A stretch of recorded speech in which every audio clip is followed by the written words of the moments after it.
Assalamualaikum warahmatullahi wabarakatuh. Saya Ahmad Zulfadli bin Ahmad Razali. Jadi pada hari ini saya akan membentangkan topik yang kita belajar dalam subjek dinamika Islam, iaitu topik seni dan keindahan. So dekat sini ada 4 bahagian, iaitu yang pertama perkembangan seni, konsep seni, prinsip seni dan sikap Islam terhadap seni. Okey, jadi mula kita lihat kepada perkembangan seni. Okey, perkembangan seni. Seni adalah hasil daripada kebudayaan kelompok manusia tertentu lalu disesuaikan sebagai hiburan. So dekat sini ada pendapat tokoh Islam berkaitan dengan seni, iaitu kita lihat macam mana pendapat Sayyidina Ali. So kata Sayyidina Ali bin Abi Talib, hiburkanlah hati dan carilah untuknya hikmah. Hikmah yang menarik kerana hati juga merasa bosan seperti badan yang berasa keletihan. So Sayyidina Ali cakap seni itu adalah satu keperluan yang mana ia boleh menghilangkan kebosanan diri kita dan menghilangkan keletihan. Kerana hati juga merasa bosan seperti badan yang berasa keletihan. So seterusnya kita lihat kepada huraian. Hiburan merupakan satu kaedah buat manusia yang beriman untuk menenangkan fikiran, mendamaikan jiwa dan merehatkan rohani. Islam mengajar kita cara bagaimana untuk berinteraksi dengan seni. So dekat sini kita dapat lihat yang mana hiburan ataupun seni itu adalah merupakan satu cara, kaedah untuk kita menenangkan fikiran kita. Tapi yang penting seni dan hiburan itu mestilah perkara yang baik, dan Islam juga mengajar kita bagaimana untuk kita berinteraksi dengan seni. Okey, seterusnya kita pergi kepada konsep seni. So apa pendapat tokoh Islam terhadap seni? Yang pertama ialah pendapat Al-Farabi. Al-Farabi berpendapat bahawa seni adalah ciptaan yang indah. Manakala Al-Ghazali pula berpendapat seni adalah kerja yang berkaitan dengan jiwa manusia yang bersesuaian dengan fitrahnya. So apa yang manusia nak dan apa yang kreativiti satu manusia itu ialah boleh dijadikan sebagai seni. So seterusnya ialah Dr. Sidi Ghazalba pun berpendapat bahawa seni adalah kebudayaan yang dicetuskan oleh kelompok manusia. So seni contohnya kebudayaan kan, lain-lain kaum lain-lain kebudayaannya. So Dr. Sidi Ghazalba berpendapat bahawa seni ini adalah berbeza-beza setiap budaya dan ia datang disebabkan kebudayaan sesuatu kaum. Okey, seterusnya kita lihat kepada prinsip seni. So prinsip seni dekat sini ada 5. Yang pertama ialah berpaksikan akidah. So seni apa-apa yang kita buat mestilah berpaksikan akidah, tidak boleh lari daripada Islam. Seterusnya ialah kebenaran, tidak ada penipuan dalam sesuatu seni itu. Dan seterusnya ialah berdasarkan wahyu. So contohnya kita ada seni macam seni bacaan Al-Quran. So kat sini kita dapat lihat yang seni itu adalah berdasarkan wahyu Allah kepada Nabi Muhammad SAW. Dan seterusnya adalah memartabatkan akhlak. So seboleh-bolehnya seni yang kita lakukan, hiburan yang kita lakukan mesti boleh dapat memartabatkan akhlak seseorang. Dan last sekali ialah hubungan manusia dengan Tuhan. Okey, seterusnya kita lihat kepada sikap Islam terhadap seni. So kat sini ada 3. Yang pertama ialah makruh, haram dan harus. Seni apa yang makruh, seni apa yang haram dan seni apa yang harus. So kita lihat kepada seni yang makruh. Hiburan yang tidak memberi kesan baik atau buruk. Contoh, majlis penuh dengan gurauan dan perkara-perkara yang tidak berfaedah. Contoh majlis-majlis yang kita berbual-bual dengan rakan kita, tapi benda tu berbual-bual perkara yang tidak berfaedah, maksudnya tak ada manfaat lah. So kat sini hukum dia harus, tak haram dia harus. So seterusnya ialah seni hiburan yang haram. Hiburan yang memberi kesan buruk sama ada kepada individu ataupun masyarakat. Contohnya berhibur sehingga meninggalkan solat dan hiburan yang menjatuhkan akhlak. Kan kita selalu dengarkan berhibur jangan sampai lara. So lara ni ialah lalai daripada melakukan ibadah. So kalau kita melakukan hiburan yang lalai, maka hukumnya ialah haram. Dan seterusnya harus. Apa benda hiburan yang harus? Hiburan yang memberikan kebaikan kepada individu dan masyarakat. Contohnya pertandingan memanah, larian maraton. So pertandingan memanah ni kan salah satu sunnah Nabi. So kat situ ada manfaat dia lah, kita dapat belajar sunnah Nabi dan dapat juga menjadikan pertahanan kepada diri kita. Dan seterusnya larian maraton. So larian maraton ni memang jelas sekali adalah aktiviti yang bermanfaat. Ia dapat memberikan kita kecergasan kepada minda kita dan jasmani. So memang Rasulullah menuntut kita untuk melakukan perkara-perkara yang dapat menyihatkan badan kita kan. Okay. Seterusnya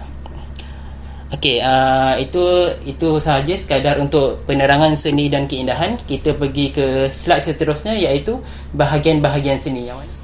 Okey, kita teruskan lagi dengan jenis-jenis seni ataupun bahagian-bahagian seni. Ada 3 kesemuanya. Yang pertama ialah seni suara, yang kedua seni rupa, dan ketiga ialah seni pakaian. Okey, kita pergi kepada seni suara. Seni suara yang diterima syarak, bacaan berlagu Al-Quran seperti taranum dan sebagainya. Yang kedua ialah seni bunyi budaya Islam. Yang ketiga ialah muzik keluarga dan keramaian. Keempat ialah muzik pekerjaan. Kelima ialah tabi khannah, dan keenam ialah zanji, qasidah dan nasyid. So kita pergi kepada seni suara bacaan Al-Quran, iaitu bacaan Al-Quran. Al-Quran haruslah dibaca dengan tajwid. Membaca dengan berlagu adalah digalakkan, akan tetapi bertajwid adalah wajib. So memang kita dituntut untuk membaca Al-Quran dengan berlagu, akan tetapi benda itu tak wajib. Yang wajib ialah bertajwid. So seterusnya kita pergi kepada ciri-ciri muzik dalam Islam. Muzik dalam Islam yang pertama ialah berkaitan dengan lirik. Liriknya mestilah bertepatan dengan kesopanan. So lirik-liriknya mesti sopan dan tidak terlalu ekstrim. Perkataan-perkataannya pun baik-baik. Dan seterusnya ialah tempat lagu itu dinyanyikan, tempat lagu itu dipasangkan, iaitu contohnya tempat yang baik seperti majlis perkahwinan. So macam biasa dekat Malaysia ni, majlis kahwin biasa ada DJ. So kalau boleh DJ tu mestilah play lagu-lagu yang baik lah, lagu-lagu nasyid dan sebagainya. Dan yang terakhir ialah persembahan. Persembahan tidak berlebihan sehingga menjatuhkan maruah. So benda ni terutama sekali artis-artis perempuan lah. Artis lelaki pun tak terkecuali, tapi yang kita dapat lihat banyak artis-artis perempuan yang berlebih-lebihan dalam mempersembahkan lagunya di atas pentas. So kat sini perkara ini adalah ditegah sama sekali dalam Islam. So kita lihat hiburan terlarang pula.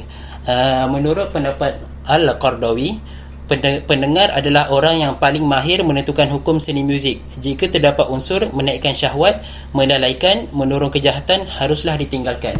So kat sini jelas sekali kita dapat lihat yang 3 ini, iaitu apa benda yang dilarang dalam seni muzik dalam Islam ini. Yang pertama ialah muzik-muzik yang menaikkan syahwat.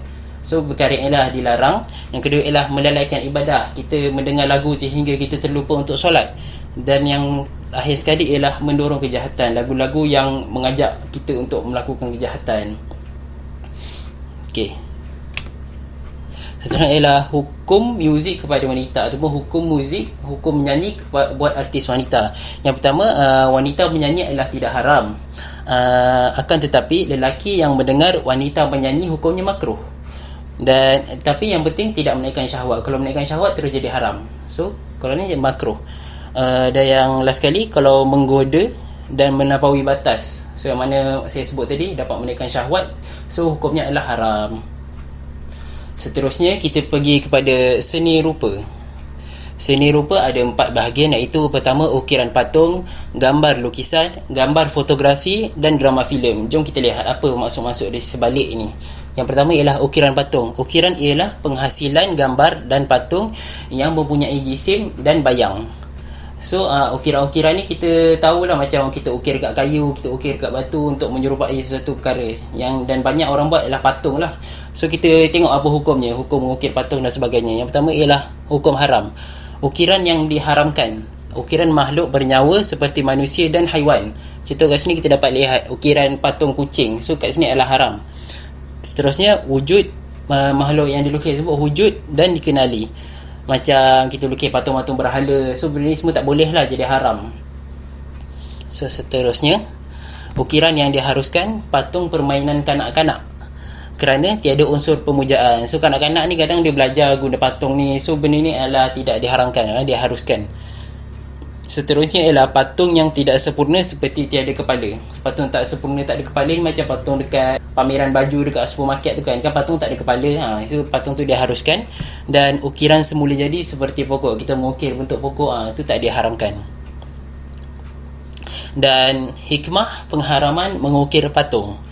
Yang pertama ialah menjauhi penyembahan berhala, sebab kita tahu yang berhala itu adalah sekadar patung yang tidak bernyawa. So dengan tidak mengukir patung, so menjauhi seorang itu daripada menyembah berhala. Dan kedua, malaikat tidak masuk rumah yang mempunyai patung. So kat sini ada dalilnya, yang malaikat tidak masuk rumah yang tidak mempunyai patung. Dan yang akhir sekali, mengelakkan mengganggukan makhluk lain selain Allah. So ini adalah berkaitan dengan yang pertama tadi, sebab bila ada patung tu, ada orang sembah patung, orang sembah berhala, so kita orang tersebut akan lupa kepada Allah dan mengagungkan patung tersebut. So seterusnya kita seni rupa yang seterusnya adalah membuat gambar lukisan di atas kertas, pakaian, dinding, lantai dan sebagainya. So hukumnya ada dua, boleh berubah-ubah, harus dan haram. Kita lihat hukum harus. Lukisan yang diharuskan, lukisan makhluk tidak bernyawa seperti gunung ganang, tumbuh-tumbuhan, matahari, bunga-bungaan dan sebagainya. Lukisan makhluk hidup akan tetapi tidak diagungkan dan tidak digantungkan pada dinding. So lukisan makhluk hidup itu tidak haram sekiranya tidak diagungkan dan tidak digantung pada dinding. So seterusnya, lukisan yang diharamkan, lukisan makhluk hidup yang diagungkan seperti digantung di dinding. Macam saya cakap tadi, kalau kita lukis makhluk hidup tapi tak digantung, tak diagungkan, tidak haram, malahan harus. Dan lukisan yang digantung jadi haram. Yang seterusnya ialah lukisan yang memuji agama lain. Dan last sekali, lukisan yang berunsurkan lucah seperti gambar bugil. Okey, seterusnya seni fotografi. Seni fotografi merupakan suatu ciptaan baru pada zaman ini. Gambar diambil melalui lensa kamera dan hasilnya tampak lebih asli daripada lukisan tangan. So lukisan fotografi ni hukumnya adalah lebih kurang sama dengan lukisan gambar. So kita tengok hukum apa hukum seni fotografi. Hukum seni fotografi, Ustaz Azhar Idrus berpendapat pada asalnya hukum fotografi itu harus sama seperti lukisan gambar, akan tetapi apa yang dilihat di alam realiti itu haram seperti membuka aurat, maka hukum mengambil gambarnya juga haram. So jelaslah kan. Okey, seterusnya kita lihat kepada seni drama dan filem. Drama dan filem merupakan serampang dua mata. Kerana apa? Kerana kegunaannya sama ada untuk pembinaan atau pemusnahan, sama ada untuk kebaikan atau kejahatan. So ikut seseorang itu, dia menonton drama itu untuk apa, dia mencipta drama itu untuk apa. So dia merupakan serampang dua mata. So ada hukum dia. Hukum, kita lihat hukum pertama, hukum harus. Skrip ditulis adalah selari dengan Islam dan diisi dengan dakwah. So drama tu akan jadi harus sekiranya skrip yang ditulis itu tidak bertentangan dengan Islam dan skripnya sebaik-baiknya diisi dengan dakwah yang mana memberikan manfaat. Dan seterusnya pelakon-pelakon menutup aurat dengan sopan. So pelakon yang membuka aurat, so drama itu akan jadi haram. Dan tiada tokoh suci seperti para nabi dan rasul. So nabi itu kita tidak boleh lakonkan, ini akan menjadi haram. So sekiranya kita lakonkan nabi, ia akan jadi haram drama tersebut. Dan tiada unsur lucah dilakukan untuk kepentingan agama. Okey, hukum panggung wayang. Okay, Dr. Yusuf Al-Qardawi menjelaskan bahawa tiada larangan untuk membina panggung wayang, tetapi ada batas seperti berikut. Yang pertama ialah kadar tiket yang munasabah. Kita tak boleh menindas orang itu dengan meletakkan tiket wayang terlalu tinggi dan menjadi pendapatan yang lumayan terhadap seseorang. Dan seterusnya tidak menjadi tempat memuaskan syahwat yang boleh menghakis akhlak remaja. So wayang tu tak boleh sebabkan kawasan tu gelap, tidak boleh menjadikan tempat untuk remaja memuaskan nafsu syahwat. Yang mana perkara ini boleh merosakkan akhlak remaja. Dan seterusnya, waktu tayangan hendaklah tidak bercanggah dengan waktu solat. Contohnya wayang mula cerita pukul 7 malam. So itu kan dah nak waktu maghrib kan. So itu tak boleh, dan akan nanti miss solat maghrib. Okay, seterusnya filem yang ditayangkan tidak bertentangan syarak. So filem tak boleh memuji agama lain dan sebagainya. Okay, last sekali kita pergi jenis seni, iaitu seni pakaian. Pakaian merupakan kebudayaan manusia yang dibenarkan, bahkan dituntut oleh agama Islam agar manusia kelihatan sopan dan cantik. So pakaian ialah perkara yang dituntut untuk kita menutup aurat dan sebagainya. So fungsi-fungsi pakaian dalam Islam, kita lihat fungsi pakaian dalam Islam, cara untuk menutup aurat. Islam mewajibkan umatnya menutup aurat dengan sopan. Dan yang kedua ialah sebagai perhiasan, iaitu berhias dengan tidak berlebih-lebihan. Dan kita jangan jadikan pakaian kita sebagai perkara yang kita agung-agungkan sebagai lambang kekayaan kita. Perkara itu adalah haram. Dan seterusnya adalah pendilung tubuh badan. Contohnya kita tinggal di kawasan yang sejuk, kita boleh pakai pakaian yang tebal, so jadi pelindung badan kita. Dan last sekali ialah penunjuk identiti. Lelaki berpakaian lelaki dan sebaliknya bagi wanita. So menunjukkan identiti kita lah, macam mana lelaki pakai lelaki, wanita pakai pakaian perempuan. Okey, seterusnya adab berpakaian dalam Islam.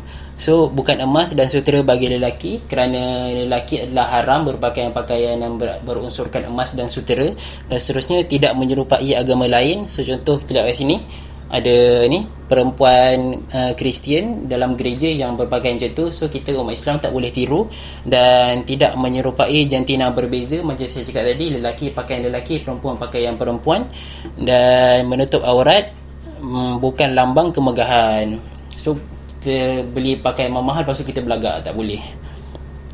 Okey, jadi dah habis untuk topik seni dan keindahan kita. So saya harap anda semua dapat mengambil iktibar daripada apa yang saya sampaikan. Akhir kalam, terima kasih kerana menonton dan mendengar. Kita jumpa lagi pada masa akan datang. Assalamualaikum warahmatullahi wabarakatuh.